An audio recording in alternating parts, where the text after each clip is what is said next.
তাই বেটা তুই আবার মাছ খাস কেন কাদা থাকবে গলায় কাটা লাগবে না আলু ভর্তা দিয়ে খাবে ডাল আর ভাত একসাথে হজম হয় না। আচ্ছা ভালো কথা, ঈদের ট্রেনের টিকিট ছাড়ছি কিন্তু তোরা কাটবি না? আমি তো টিকিট কেটে ফেলছি। দোস্ত তুই আর আমি স্টেশনে যাচ্ছি কালকে। ও ভালো কথা মাসুদ, তুই কিন্তু আমাদের সবার বের হওয়ার সবার পরে যাবে। আরো ভালো কথা, তুই ঈদ শেষ করে আমাদের সবার আগে এসে ফেরত আসবি। আইসা যদি রুম অসুন্দর না দেখছি আমি। ঠিক আছে, এটা একদম পরিষ্কার করে দিবি।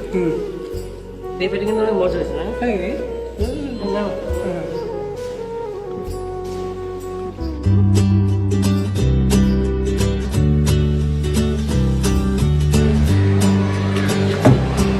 আমার কাছে চলে যাচ্ছে।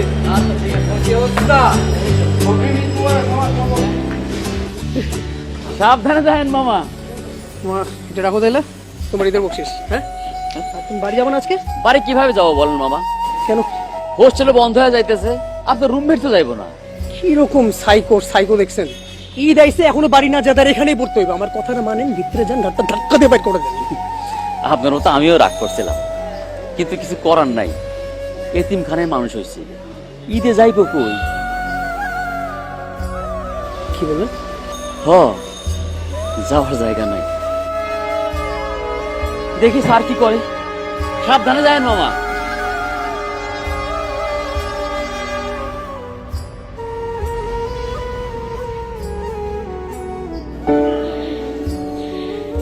কি বাড়ি যাবো না? তুই ব্যাগ গুছা, একসাথে যাবো। আমি তো ঈদে কোথাও যাবো না, আমি এখানেই থাকবো। বাইরে যে ভিড়। না গেলে আমারে বুঝার লাইন আছে তো।